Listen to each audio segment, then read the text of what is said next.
Hello, everybody. I'm glad that you are hopping on. Some of you are here live and on the call, and some of you are going to listen later on. I'm Cheryl Brown. I am the CEO of Females in Finance. Excited to see people popping in. So you're not late, you're on time. Don't worry. But I do want to start because there's a lot of things I want to go over today, and we have such precious time with Dave Sanderson. Dave was one of the last passengers off of the plane that crashed into the Hudson River. And it's considered to be the most successful ditching in aviation history. I actually researched that. Wow. Because I was like, well, really? And I'm like, no, it really is. So I would love for you to talk about, I know that some of the things that I know, it was January 15th, 2009. And the reason I remember that day is because my daughter's birthday is the 17th. And that particular day, I had been wrapping presents. I remember exactly where I was at. It was one of those moments, where you can see and hear about that. But the U.S. Airways flight 1549, I've been to LaGuardia. I've been exactly out where you're talking about, exactly on a U.S. Airways flight. I would love for you to talk about that, introduce yourself, what you're doing today, and then I got a little interesting facts to share with some people that I found out about you. Well, thank you, Cheryl. I'm really honored to be with you today and everybody. Yeah, it was one of those days that I was supposed to be on that plane. I think that's one of the things I like to tell people because I think things happen on purpose. So I was put on that plane. I gave a first class seat at 5 o'clock to be on that plane. So I think that moment, that decision really changed the direction of life. Nothing extraordinary. It was 11 degrees and snowing that day, but it's middle of New York. No big deal. It happens all the time. But as we know now, when we took off, we started heading north. Like you said, if you go out of LaGuardia, you go out over the bay, and you start turning, right, whether you're going north or south. As we start banking is when I heard the explosion on that plane, and I had never heard anything on the plane like that before, so it definitely sort of woke me up because I can't leave sure I wasn't paying attention. I was one of those guys, one of those passengers who knew everything, like we all do. We all know everything, right? Yeah. Until you're in the middle of it, then you know nothing. Yeah. But next year, I think we're going back to LaGuardia. I think felt in banking, but at banking, all of a sudden, out the window goes, I was C-15A, and I saw something I'd never seen before. I saw the skyline of Manhattan close up. I said, well, that's weird. I've never seen that picture before of Manhattan this close. And I looked out, saw a bridge coming up. I said, I've never a bridge that close. So I said, that's when I'm thinking something's not right. And then, of course, after he said his famous words, "This is your captain, brace for impact," is when I think we all knew that it was a pretty serious situation at that point. And the moment I tell people that, I prayed, but that's when I saw the movie of my life pass before my eye. And people ask me all the time, sir, what was that last moment like? What's that?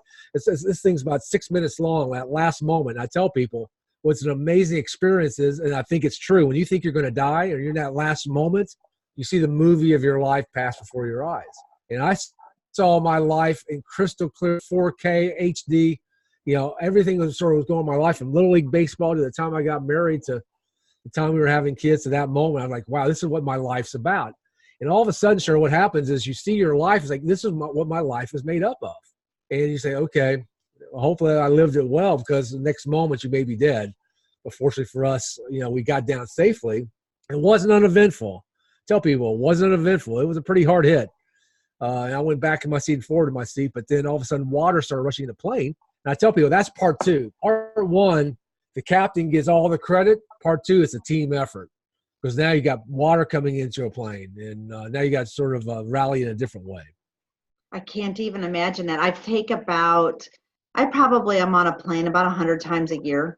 That's a pretty average year for me. And, I'm going to be honest, I heard an interview one time with you, and you made a comment afterwards that I always listen to the flight attendant now. And I have to tell you, after I met you, I started paying a little closer attention because you kind of know the spiel, right? You know what they're going to go through in the life jackets under your seat.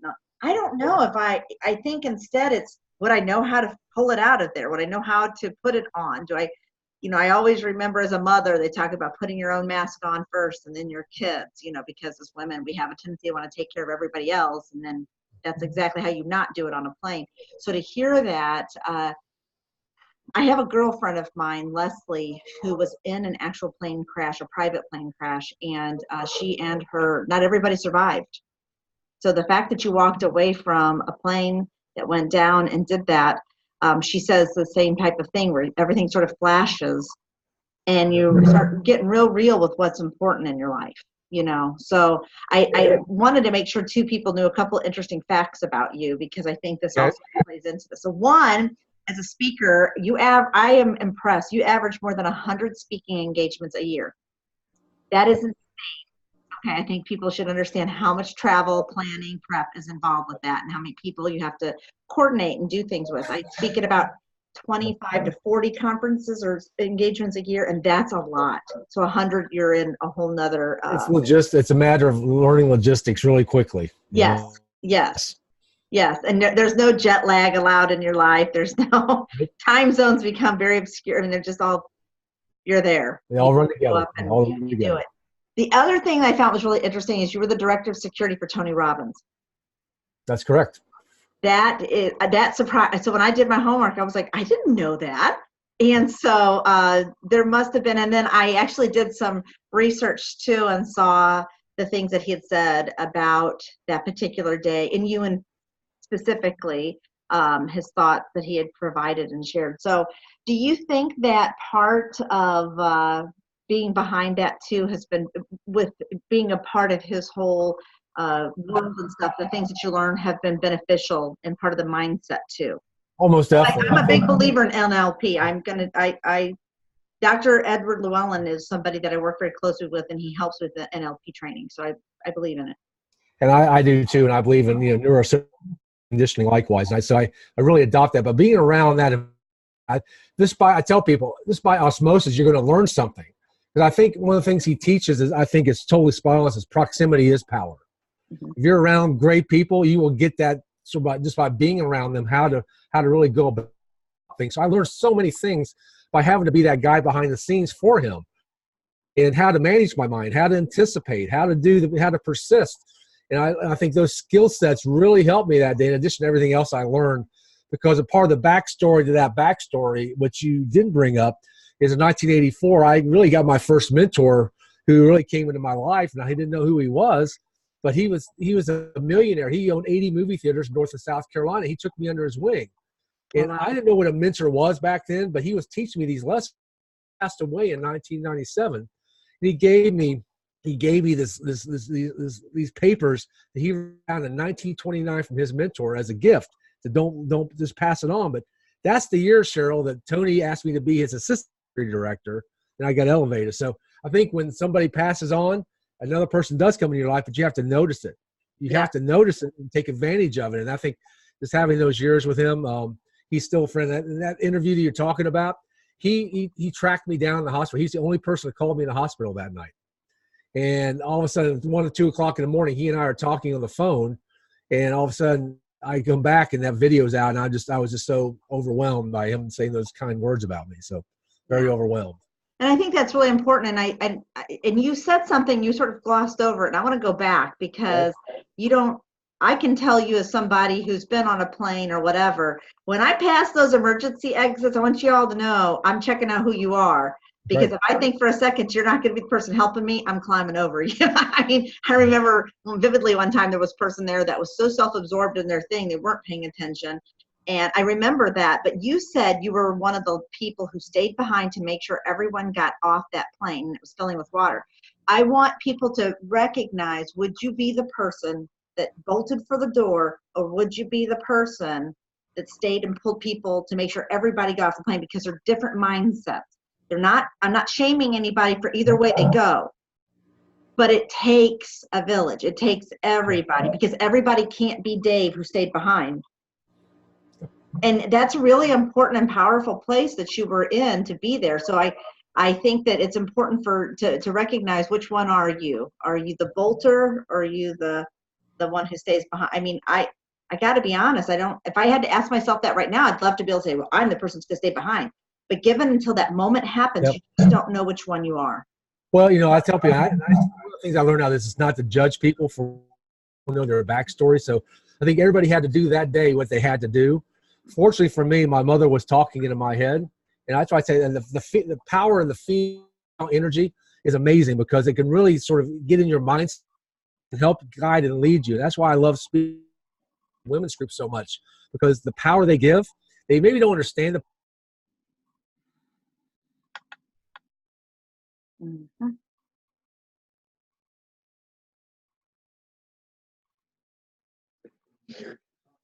Mhm. Hmm. Let's see here. I think our internet stuck. Yeah,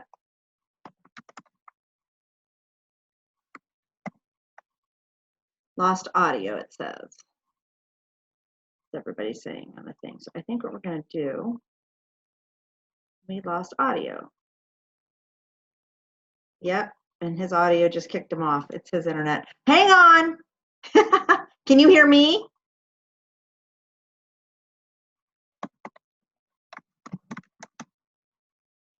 Let's unmute. Sarah, I just unmuted you. Can you hear me? Yes. Okay, good. I think it says he had a new fiber optic cable put in his too, just like we did. So this has been super fun. So bear with it. He said, I might have to dial back in. I said, it's okay. So it's all good. Yeah, no, it's all good. Give him just a second. No problem.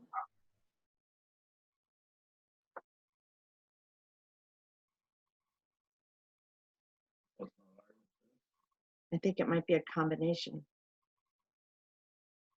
Wants to get, all right, there we go. Let's see, unmute. All right. I hear, oh.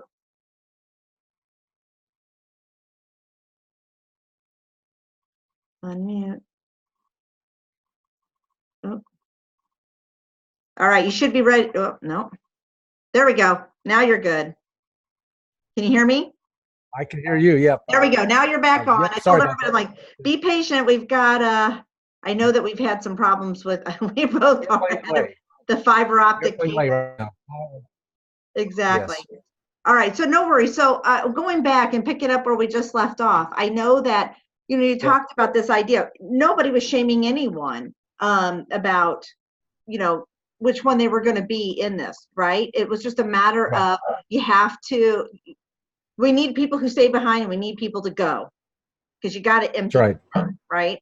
And I think the other thing too that's important to know is that you made reference one time in something that you said about this is a powerless plane. I want you to imagine how much power is in a plane. It's come down, it's powerless, but the people were powerful. You stayed behind, you made sure you had the pilots there, making sure that they're doing their job. Everybody was doing their job. And I feel like that was why everything was so successful. So you did your part, I would have done my part, et cetera. And I think that if everybody looked at it collectively that way, you would see it as much more of the success that it really was than just, wow, nobody passed away, but it was just everybody working together and using what they had. Would you agree with that? I would agree. One of the things I talk about, Cheryl, is everybody check their ego at the door. That, you know, with one thing you've realized when you're going down a plane crash or something tragic is happening is that I don't care if you're this Exxon Mobil or you're the guy who's putting, you know, wiping floors at night. Everybody's the same. So if you check your ego, or everybody's got a specific role or skill set they can use. And I think skill sets that day, whether it was following or leading. Yeah, no, and I think that's really, really true. One of the things you talk about and you teach on is this idea of the post-traumatic growth syndrome, and I really like this. Do you want to talk about what that? I think you articulate it better than I will, but I really enjoy what you say about this.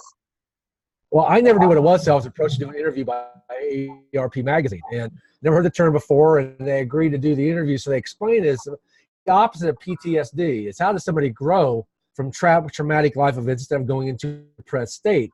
And it is an example because so many people who go through that, especially who went through PTSD. And if you saw the movie Sully, you saw some of the things that were going on like that. So I was approached to do this. They realized at that point I'd helped the American Red Cross raise over $8 million, and I was using this for good. So they went under strategies. So I did a TED Talk on it. And I said the best way I can get the message out is if I do a TED Talk on how to grow from traumatic life events called PTGS, then it'll get a bigger audience. I did, and I shared how do you grow from traumatic life events in this TED Talk. It's really blossomed to a whole different whole different avenue for me to be able to talk about. Yeah. No, and I think that that's really important. You talked about this, the midlife jolts and bringing clarity. So I don't know if I am just created a scotoma and now I'm totally seeing this all the time, but this idea behind clarity has become a topic that is really speaking to me about the power behind it. So Marie Forleo, who I adore, Yep. she wrote a book called Everything is Figure Outable, and the entire book is about clarity when you really break it down what it's about. But she says when people feel angst or they're off or whatever, it's their clarity is usually lost, that they're not clear about something, so it makes them feel anxious. And when we are clear, man, you're powerful and you can do almost anything you set your mind to. And I think that is what you talk a lot about with this post-traumatic growth syndrome. And what is your thoughts on clarity and maybe any of that? Do you agree with it or disagree? No, I totally agree, because part of getting clarity is having a focus, and being able to focus in is one of the key strengths that people have, that when they use it, they get total clarity and get things accomplished so much quicker. It's a resource. So I think that day, even though it was uncertainty going on, one of the things I talk about is the person with the most certainty and uncertainty is to become who you are. That leader has clarity, they have certainty, and they have a focus. So I totally agree with what that premise is clarity is power. Yeah. And then I know that after this was done, you wrote a book called Moments Matter. And this is going to touch on something really personal to me that you don't know. I don't think you know this, but the foreword was written by Mattek, who's one of my dearest friends in the world. I didn't know that. You close to Mike. Mike and I are good friends likewise. Love him. I have to tell you, Mike, I'll tell you how I met him really quick, and he would laugh if he were here.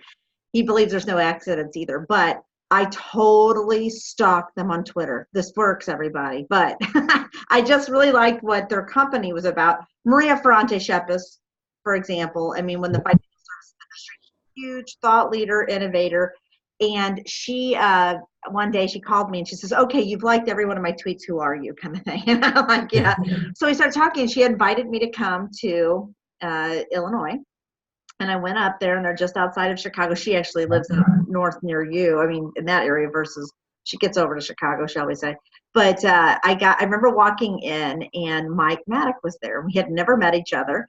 And I love outside of, you've been to their office, I assume, or okay. Yes, I have. Outside. So everybody, when you walk into Mattek Douglas, everybody has outside their door what their Strengths Finders results are. So that you know that if you approached me, for example, my Strengths Finders are going to be, you know, I'm definitely woo, or, you know, words of affirmation and stuff. So I like people to reiterate, and I say that, you know, often. But, you know, Mike believed in that theory. And what was interesting was we were sitting down to talk about just other things. And I asked him about the plaques on the door. And Mike said, I believe that we all have strengths and we focus far too much on people's weaknesses. And if instead I know what you do well and you know what I do well, then we're able to communicate on a level that's at least creates a more even playing field. And he says, and I'll take it a step further. He says, I think the parents need to do this with their kids. Instead of working and worrying so much about getting that A in math, you know, and how about those A's over in English and art? That's their strength. C's passing. It's okay. It is completely okay to be average. We can't be above average in everything because that's not everybody's talent. So the fact that what you talk about and the fact that you're friends with Mike, and I don't know how you met each other, but that you see how the synergistically, I feel like, wow, I'm in the right sphere, so my clarity is right. So when I read your book, I was like, Mike Mattek. Yep. Yeah, Mike and I met, and he asked me to speak for his event at MIT. And what was interesting you just said is that the little world that comes together. I spoke at his event at MIT, which I was honored to do, right? And who wouldn't be honored to do that? But the gentleman was it was Captain Coffee, the gentleman who was a prisoner of war for how many years. But yeah. I met him 10 years prior when Tony as assistant head of security, and I escorted him. So now we're sharing the stage of Mike Mattek, and it was. So I think serendipity comes together. I think people are definitely putting people's lives for a reason and a purpose. right? And so I'm so happy to hear that, because sometimes I think, am I crazy? Is this? It's not. It's like, did I just all of a sudden meet somebody and like, how do you guys know each other? And that to me means that I'm on the right road. Like, I feel like when I deviate from that, that's when that's when the clarity's not there, right? The angst starts creeping up and I don't understand things. So Mike said something about you in that foreword that I want to repeat for those who haven't read your book. Moments matter. You absolutely have to read this book. It's not long. It's not arduous. It's well written. It's got a lot of heart behind it. You ask a lot of, there's a lot of heart topics and heart conversations going on. But it said Dave managed to use what others may see as the worst day of their lives to help clarify what made it to be one of the best. And if Mike Mattek says that, I listen. And I think there's a lot to be said for taking really hard stuff and making good out of it. Well, thank you. When I asked Mike to do that, I had a connection at a different level. And I really wanted Mike to come from the heart. And I said, Mike, just write whatever you want, but just come from the heart, because this book's about from the heart, good things will happen. It may not happen immediately. No one ever promised it's going to be immediate results. So I was just honored he was able to do that, and honored that he did it. And it's amazing how our worlds are colliding in a lot of different ways. And so you're going back to the idea about the jolt, right? Yep. I think jolts can sometimes happen, not just once, but multiple times, because that's life, right? That's right. And so one of the things that Mike talked about in your book is something that I feel near and dear, because he talked about Ruthie, his wife, right, and her saying, I outlived my mom.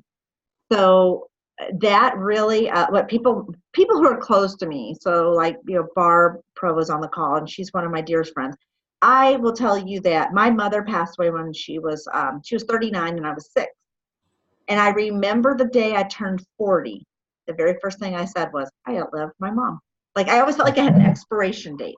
I never realized how traumatic the event that was, even though I was very young, and how much it was playing into it. Just got to get to that day. Just got to get to that day. And I think that when you talked about the idea of the jolt, that happens in a variety of different ways and things for people. For the most part, I would say that, I think you even mentioned them, that you call it your personal plane crash. That's right. And for you, that was probably the biggest of all of the jolts that have happened to you over the course of your life. Not that you ever want to repeat that, but now, do you feel like that plane crash helps you, as each one of the things happen to you, it's not nearly as traumatic? Does that make sense what I'm trying to ask? No, most definitely. I think so. I mean, we go through life, things are still going to happen. Jolts are going to happen, whether it's financial, emotional, spiritual, physical, something's. But it gave me someone asked me, it was actually Rick Warren who asked me that in an interview. I said, it was a great reference for me now. So when something does happen, I have something to fall back as a reference. Say, you know what? I survived this on many different levels. It wasn't just a crash. It was getting out of the water. It was surviving that. There's a lot of steps. I said, this gave me a great reference for when jolts come in the future. I've got a point of perspective. And then story, which I haven't shared much, but it's about a couple neighbors down the street. And the short version is, my wife got a phone call. They needed help with their TV on. They're too old. They're neighbors. What are you going to do, right? Wife calls me exactly where I'm sitting right now. Says, can you go help them? I went down the street to help. I'm pretty good at fixing TVs. I'm really good at fixing TVs. I know how to turn a TV on, all right? But they said, well, you stay for milk and cookies. I said, of course, 2 older ladies baking milk and cookies. Hey, I'm all in, right? They could probably bake. But here's what happened. As I was waiting, there was a coffee table out front. I was looking through their books on their coffee table. And I saw these pictures of concentration camps. And I love World War II history. So I'm like, this is cool, right? It's like right up my alley. But they came out and said, hey, where did you get these? And all of a sudden they looked at me, they rolled up their sleeves and showed me the numbers down the arm. They were in those camps. And I said, would you share the story? Can I film it? They said, we won't record it. But they told me the story of how they survived a concentration camp. And so this, what we're talking about now, for them, that was a great reference for how to survive. There's nothing more horrific probably than being in a concentration camp and surviving. And that gave me sort of the thought process behind this. It's like, you know what? this is a great reference for me. If I can get people these references of people who survived these horrific things, at least when they face their plane crash, their moment, their jolt, they know that they can get through it if they mindset to be able to do it. So that's how the book actually came about, because of that interaction with these two ladies. That is unbelievable. And I think that you talked about mindset. That's so incredible, because I think there's so much tied to, especially in financial services, what we do, a lot of it is tied to mindset. Yep. A lot of the people that are on the call who will be, listening to this, they're dealing with people who have had money trauma or are trying to avoid money trauma because they've heard somebody had it. And the mindset, what are some of the skills, or what are some of the ideas or thoughts around what should people be doing to get a better mindset about this perspective? Because to your point, every time something really bad happens, and I always tell everybody, when I talk about my mom, it's really hard not to get teary-eyed, even though I'm almost 50 years old, because she was my greatest love story, and she just was gone one day. And, I think there's a trauma to people leaving, like just they got up and they leave, and it's hard to, but I've worked with, like I mentioned, Ed Llewellyn and stuff, who does NLP training and stuff. He works through a lot of that mindset. How important is that after these? Because you don't want to forget too much of what you went through. No benefit to it, but you got to work through it too. You got to get through it. Every day something comes up about it, so it's never going to leave me. It's a part of my story. But even though you look at financially, and that's right now with the markets the way they are, with the trades, there's so many things variable in the market. People are scared and worried. But one thing that I learned years ago, and my dad taught me this, and it was reinforced by Bill, my mentor, and even Tony, he said nothing is permanent except death. So if you have the mindset that this is not permanent, right? And other people have survived this. If you stay the course and listen to your advisor, listen to your mentors, you too can survive. And I think that's one of the things I tell people, and it's financially it's a great place to have that discussion, because so many people are scared about money. They're so attached, and people's faces on bills are attached to it, instead of saying, you know what, it's a tool that I can use. It's a resource. So, and things are going up and going down, but if I just stay the course and work with my people, my mentors, me too, I too can get through this. So I think that's part of the mindset, is knowing that you're not the only person ever to go through this. Yeah. And I love too, you made a comment one time in an interview about change is inevitable, progress is not. Right. And I think that is so truer than true, especially for Main Street USA, because a lot of people do not like change. They want their day to be the way it was yesterday, but that doesn't grow us. That's right. That's uncertainty that grows us. It's not certainty. Yeah. That's the thing. The person who can handle the most uncertainty is the one who's going to grow and progress the most. And that's why people sometimes, sure, you'll see they call it that midlife crisis, where they start jumping out of planes and getting their Corvettes and things like that. It's because they've had so much certainty their whole life, right? Yeah. And they just have so much certainty. It's like, I need something to change this thing up, right? And so they want the uncertainty. But then they say, well, I don't have so much uncertainty, I know what's going to happen. And that's what happens a lot in marriages. So you have one spouse who wants certainty, one who wants uncertainty. And all of a sudden you're colliding. And that's what happened in my relationship. And fortunately for us, we figured that out pretty early in our relationship. Yeah. And so I'll tell you a quick story, because it has to do with somebody very near and dear to me. You talked about, not wanting to do jumping out of airplanes. I'm not doing that. Everybody in the call, just so I am not jumping out of a plane. I have nothing to prove there. But I will tell you this, that I wanted so badly to be more dynamic. And I'm a fairly dynamic person, but my significant other, Daryl, he wanted to go on this trip to, out to camp, and I'm not a camper. Okay, I can say those words very well. But I was going to make the most of it, and I was going to do this, and I was going to change, and I was going to do all these things. I remember vividly we were going to go zip line. And I loved this man so much that I wanted to prove that I could zip line. He has no idea. He's like totally fine and doing his thing. I'm out of my mind, terrified. And I remember getting to that point, but you're talking about the mindset. I remember my friend Ed said to me, he says, you just are going to have to get to a point when you get to things that scare you. And as long as the certainty of not death is pretty high, that you're going to live through it, go for it, right? And so I remember there's a moment where I looked at him across the way because he'd already zip lined across. In fact, I asked the guy before we went up, I said, you let him zip first. I got to. I want a model. I want someone to model. I don't want to be the one that, whatever. And it was interesting because when he zipped across and I saw him across, I thought, I'm going to do this and I'm doing this for you. And the whole time I thought, as I'm going across it, my heart's going, dun, dun, dun, dun, dun, and I got to the other side, like, I didn't die. That was like what I was most excited first about, not him, but I didn't die. But I was actually really proud of myself that I did something that changed me. So forever and ever, I get to now have that experience that I didn't have before. And I think that that's really important. It's a silly story, but with a real meaning behind it, because so many of us like to just do the day exactly as it was the day before and then say, well, oh, I don't know why I never get these opportunities, or this doesn't happen for me, or what. Well, you didn't change. And I think that that's really important that you teach a lot of that. I like actionable education. I tell people, what's some things that people can be doing today to take your advice and put it into action, whether it's experiencing the jolt and getting perspective, or the clarity, or anything. What kind of advice do you think is best for people that they could take away from today's call with you? And I think it's stuck again, everybody. This is going to be the day of internet. It's unbelievable. So bear with us, everybody. I'm actually going to take, let's see, Barb, I unmuted you. Can you hear me? I can hear you. Okay, I figured you would be honest and be like, text me or something if you can't. But we've had terrible internet today for him, so he may have to dial back in. So just letting everybody know.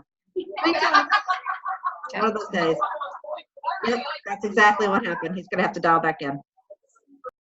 So until then, I want you guys to ask questions. Put them in the chat box. You don't have to leave it to me to talk. I mean, I'll talk. You all know I'll talk. But put it in there so that you guys, if you have questions for him, because this is really a cool opportunity to be able to get with somebody who does this type of training all over the country. And if you want to be off of mute and ask questions directly, tell me. My fear is that we're going to have all this background noise, and then we're going to flood it, and then it's not going to sound clear. So I just want to be certain. If somebody wants to talk, absolutely let me know down in the chat, wherever I'm at on the Brady Bunch grid for you. I don't know. Wherever the chat box is, make sure you put a question in there, because I want to make certain that we have an opportunity for you to talk to him. So he's going to dial in once more, and we'll go from there. The other thing, too, while he's doing that, is that book Moments Matter. Highly recommends. 131 pages, I think, 130 pages. Easy read. You can read it sitting in the train, or taking a plane, or in an automobile, or whatever you need to do. I think I read it in a day. I didn't think it was too difficult. And a link to the book. I can do that. Let me do that real quick. So there we go. He's come back on. And let's unmute. There you go, Dave. There we go. Yeah. That's right. Cool. We were talking about your book while you're gone. And so I'll put a link to the book so that people can pick it up. I was telling them it's like an easy read. It's 130 pages or something, as I remember. Yep. But what I was Make saying, it easy. Yeah. So what I was saying before the internet did its thing, Yep. Was to do your thing and talk about what are some things some people can do, or some of the things that people can be doing to put action in place. Because we can listen to all this and close the browser and be done and go back to our lives and do absolutely nothing. And I think that that's such an enormous loss for any of us. It's all about taking action. Even if you believe in the Bible, you don't believe in the Bible. It's about Jesus and want people to take action in their life. So, what I tell people to do is when you leave something, when we leave this call right now, when we get done with this, first thing I want to do is take some immediate action, do something to make progress towards building a relationship with either you or somebody who's on this call right now. So I tell people, especially in the financial world, when somebody gives me financial advice, I take immediate action on it. And I will do either research, I will take the action, I will invest, I'll do something immediately. So I just think right now it's about putting a sense of urgency in that next action step. And I tell people, especially right after the plane crash, I was trying to take action, but I couldn't really do it, so I had to do it a different way. So it's I think it's just about taking immediate action based on getting done. When you're done with, make it it's because we talked about making change is going to happen. Progress is taking that next step immediately. So I have to have another question too, completely unrelated to the book, but your history. So you did director of security for Tony Robbins. How about that? How much were you traveling back in the day during that time? Well, that's Out what of made it state? interesting because I had my real job, which I was traveling. I was still doing that. So yeah, I was all over the globe. And I tell people one of the things I was selfish. I'm going to be very candid. I was working my dad's model of the world, which means, and then, of course, you got to remember he grew up in the Depression. Yeah, my dad too. And dads at that point worked. Mom stayed home and raised the family. Mm-hmm. So that was my model of the world. But what I realized after the plane crash was that wasn't working because I missed so many of my kids' stuff. My kids wanted a dad. The money was not nice, but it wasn't as important. So that's why I had to start doing some different things. So that's when, Tony and I had these discussions, but it was crazy because I was in Australia one day and in Canada the next day. All the way, I'm still working, right? But it's an amazing experience to be able to go around and meet people internationally, being around, see how he communicates at his level internationally with people of different cultures, which helped me tremendously on how to communicate effectively when I'm on stage. Yeah. And now today, what kind of groups do you like? What's your sweet spot for speaking today? What do you like to talk about most and that kind of thing? Talk about your speaking. What I really enjoy now is the topic I'm talking about, the voice of personal leadership, how to use your personal leadership skills. And that we talk about that moment happens and then turn it into being a servant leader in your organization. So a lot of the groups I speak to, I do a lot of large conferences, but I do a lot of in the world banking and social credit unions. I think because people, number one, they're traveling a lot. But second, there's so much uncertainty in those environments. They have a point of perspective about how to really get certainty in uncertain times. So those are my real sweet spot. If you look at out of the 92 I want to do this, over 40 of them in that marketplace. So it's amazing. Yeah. And it's interesting. I talk a lot about, although it's social and digital marketing related, I really actually speak more about thought leadership and getting it out because people today, the way the world works, if you think about how we're Brady Bunch style talking right now, you can only get thought leadership out in one of two ways. You can either write it or you can speak it. That's it. That's literally all you have. And so if that's true, I tell people it's a 50-50 shot. Take one. You got to choose something. So if you're not a writer, get in front of a video and start getting comfortable. If you're not there, learn how to write, hire an editor, get your thoughts out. Because if you're not doing that and talking about these moments that matter and getting them out for other people, then you're really going back to your servant mindset of what you just talked about. You're definitely not serving what you're set out to do. I mean, that's what we're supposed to do, is share who we are and what we do with others. If that's not fair, I'm open to it. I wrote the book, but now I'm doing these daily videos of these thought processes. The internet today.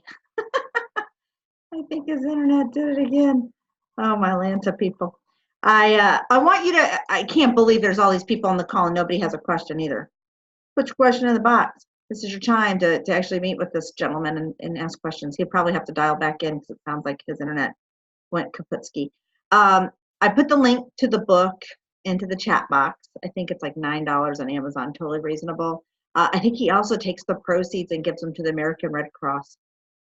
So you can look on his website and he talks about that as well. The other thing too is highly recommend that you watch his TED Talk about bouncing back, because it's like 17 minutes worth every minute that you're going to spend watching it, because he talks a lot about not just the mindset part, not really the plane crash. I mean, the plane crash kind of led up to what he's speaking about, really goes back to this post-traumatic growth syndrome that he speaks about, because it's taking these ideas of something really bad and traumatizing that's happening and then parlaying them into the things that we're doing every day. I know that, and not that, and Penny Kid, I know that you're listening right now, but you're somebody who I would highly suspect that you deal with a lot of trauma when it comes to money and stuff with the coaching that you're doing on those topics. So I think that that's something that if you have questions for, I'm actually going to take you, I'm putting you on the spot. You don't have to answer, but I wanted to unmute you for a quick second because I love the work that you're doing. Penny, can you hear me? I can. I just wanted to say, to make sure that, during the time that you have for this, I think the work that you do in money coaching is so valuable.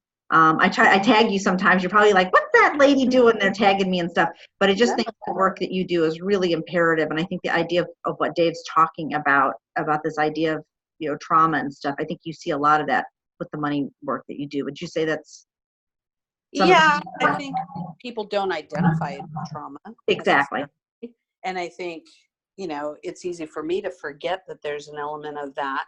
And I think trauma comes in so many different packages, right? That's what I was going to say. Yeah. And we always like to think like, oh, I'm not traumatized. I don't have any trauma. That's not me. That's somebody else. And I know my friend Nicole Lewis Keeper talks about trauma with a little t. Oh, I love And it doesn't have to be like, a plane crash. It has to be little traumas every day, right? So I think that, this stuff is applicable to all of us in everyday things. And so I'm sorry that the internet's a little wonky, because I know it just gets ready to say something amazing and then gets cut out. Right? It's like it knows. It's like, we're cutting this out. I know. Having, being a virtual coach myself, I understand the mercy that we have with trying to use technology. Exactly. Yeah. No problem. Let me see if he's back on the call. I want to make sure. Yeah. Can you hear? Okay, he is. Good. So I just go my picture from now on, because the internet is wonky. No, you're all good. I know how to find you. So while I have you off of mute, Penny, do you have any questions for Dave? I would love to hear the answer that you asked before, like what can we be doing? What are the little day-to-day stuff? I was just saying, Dave, I don't know if you heard that. I think trauma is not always a big plane crash for most of us. It's the little everyday things that you brush off and you think, oh, it's no big deal. Everybody deals with that or whatever. And yet it impacts our behavior in our life. And so I would love some like concrete things that we could all be doing. Even if we don't feel like, we have the kind of level of trauma that somebody who survives a plane crash does. And Penny, tell Dave what you do for a living.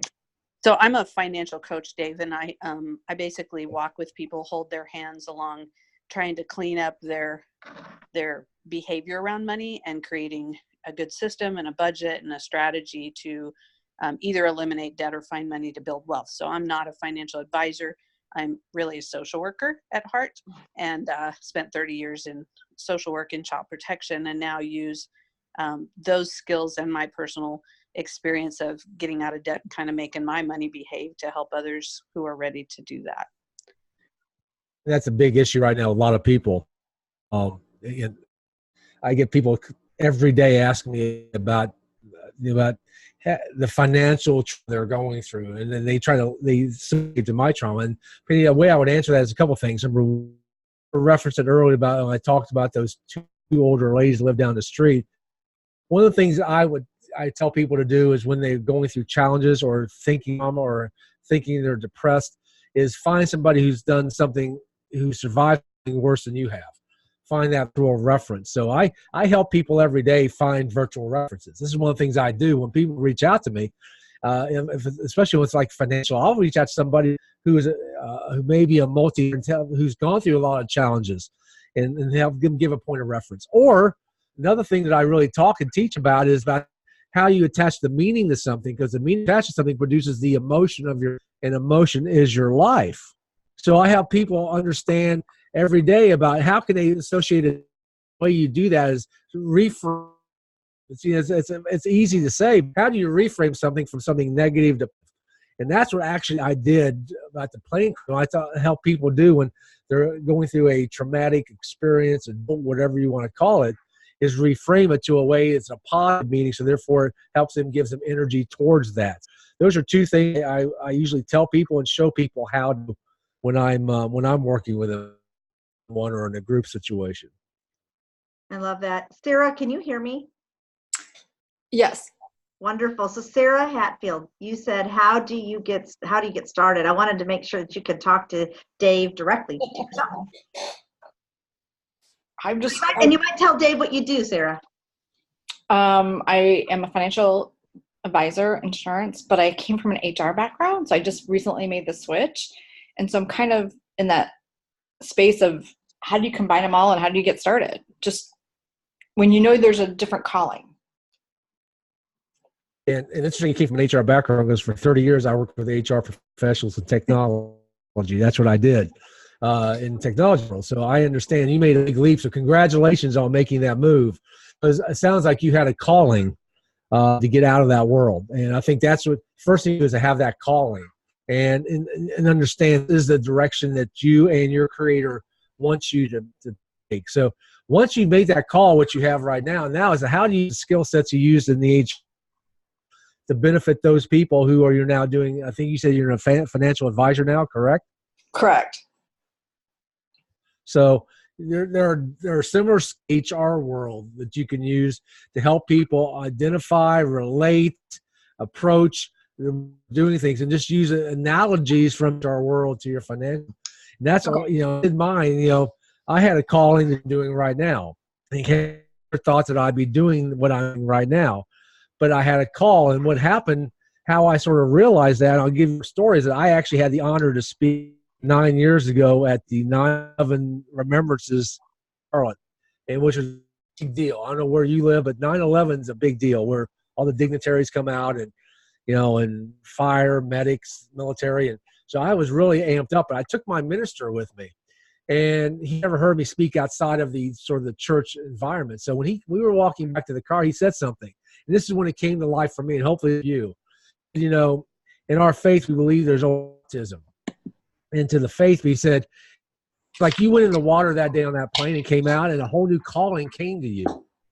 And all of a sudden you realize what your call was, and now it's your job to take that call of lives. So what I've done is basically take my 30 years of sales experience and sales management experience, basically use those skill sets, those personal skills of those moments, as I call moments matter, and now show people by analogies and stories on how they can do that to improve their own lives. So I'm advising you, I would say, take those, I don't know how many years of experience you have in HR, find those stories on how you impacted people's lives and use those as analogies and stories on how you can help somebody financially do the same thing. Thank you. I love that. And then I know, Charlie, can you hear me?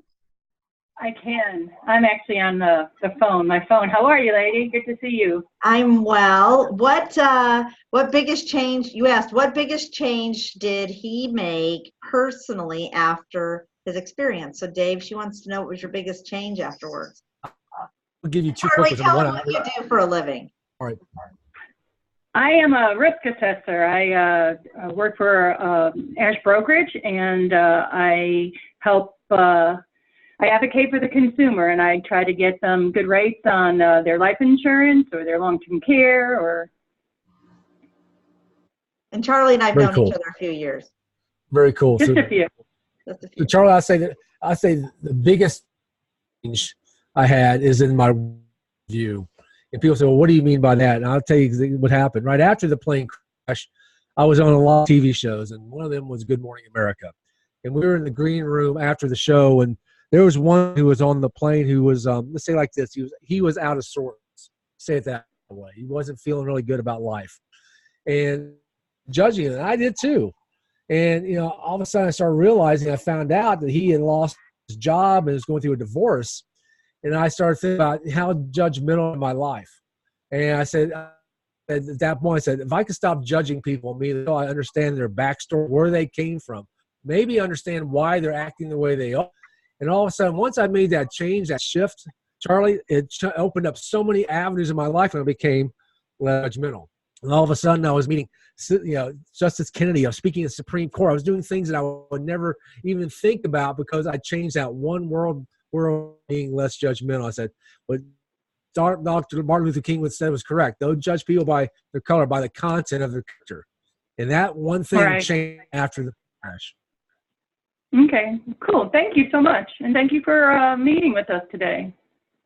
Well, thank you for having me.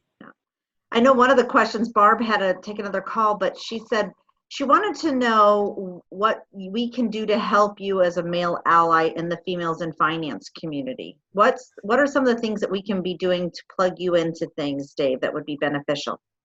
Well, I appreciate that because I think I think I may have got cut off earlier, but one of the things I love talking about is the power of the feminine. And that's why I speak for groups like Mompreneur up in Canada, you know, like. Get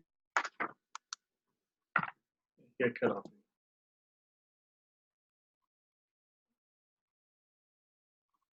All right, so there it went again. It's technology, folks. It is what it is.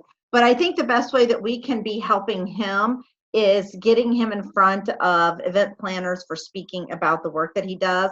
I believe that in a lot of the areas that we come from, that Dave would be somebody that would be just not only just well liked for the messaging that he has, but he gives so much back as far as from a value perspective on like this, you know, doing things that we're doing right now with talking and learning. So I think that that's something else that one way we could definitely be helping him as one of our male allies. He's done a lot to really help us already, and I want to see us what we can do more on that.